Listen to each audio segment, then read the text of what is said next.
horizontal, not vertical. Okay. Put that on there.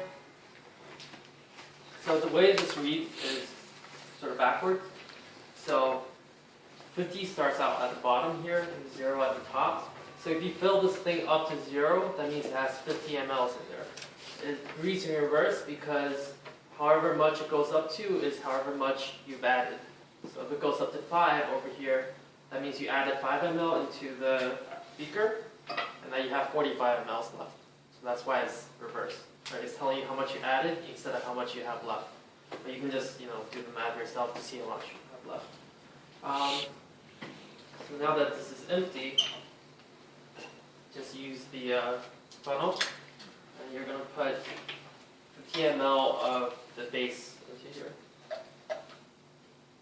Usually if these are like really strong, they burn your hand, but this is like really weak, so you don't have to worry. Right?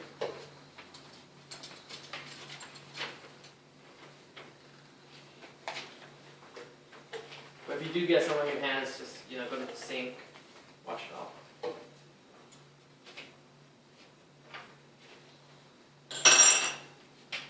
Alright, so I added too much. If you do, don't worry, just dump it out over here. Alright, so remember, since this thing is really, really narrow, you're going to see a viscous up here, that's that curve. So when you're reading the measurements, you're reading from the bottom of the curve, not the curve that started at the wall. So the very center is where it reads to. So right here, if you're reading this, the very bottom goes up to 0, but the sides actually go up a little. Right? So make sure you're reading from the center.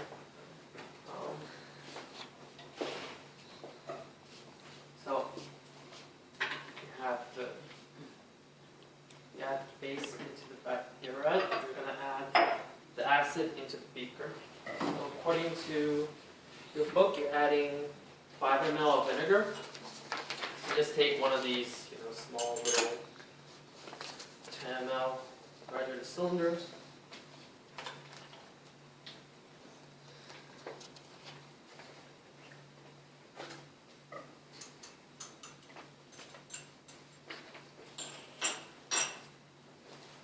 Just add 5 ml of the vinegar in there. So that's 5 ml of vinegar, right? Just add that in there. And then this is something called phenolphthalein. So how you're going to know how much you've added into these is that you're finding the equivalence point of however much that's in here has completely reacted with whatever much is in here. Since you know what the concentration of the sodium hydroxide is, it's 0.2090. You can use that to calculate how much is in here. So the phenolphthalein is a clear solution. So you're going to add 1 dropper full of it into here, right? Or half a dropper. So we just add that in there. It's still clear, but if you add phenolphthalein into base, it turns color. So, for example,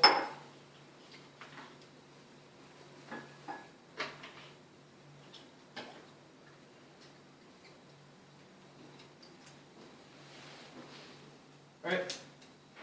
So you see how that was the base. You add phenolphthalein there, it turns red, right? Purplish, reddish, pink, or whatever.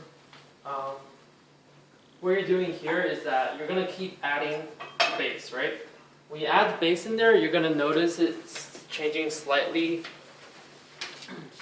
to red because now that you have base in there, the phenolphthalein is turning it red, right? But then after just a little bit, the base is reacting with the acid to make, remember what I said? Base reacts with acid to make water and salt. So the base is gone after a little bit.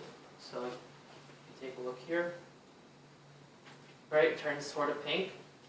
But if you swirl it, the color is gone, right? Because the base is completely reacted with the acid. And right there I added like half an ml. So for you guys, you can just, I'm just going to show you how to, the sake of time. It's going to get harder and harder to make the base go away because as the base is reacting with the acid, the amount of acid in there is also going down, right? So at some point in the reaction, when all the acids are used up, it's just going to be base in there, right? Because if you keep adding the base when all the acid is gone, you're going to have water, you're going to have the salt, and you're going to have the base. And that's when it turns color, and it's not going to go back to coherent form.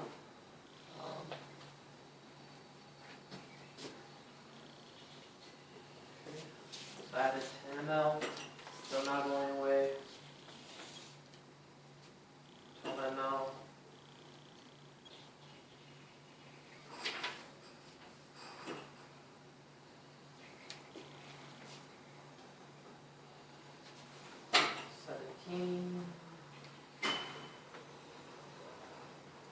Okay, so you see how when I added 17 ml in there, it disappeared, but now that it went up to 19, it just stays? Because all the acid in here is gone now. It's reacted with base to make water and salt. So now that you added extra base in there, that's when the phenolphthalein starts reacting with it, right? And there's nothing to react with base anymore because all the acid's gone. So all you guys are doing is just doing exactly what I did. And you can cheat a little bit because theoretically you have to add a little bit at a time. Since you saw that I added like around 17 and still didn't turn, you can safely just keep adding until you get to 15. And then when you get to 15, just add like a few drops at a time. Right? Just control this thing like very carefully. So like that, and then a few drops, and a few more drops until you get to the point when color stops disappearing, and that's your equivalence point. That's when you have exactly the same amount of acid as you have with base, right? And then record that number. That's pretty much all you have to do today, and on Thursday we'll talk about the calculations, right? All right.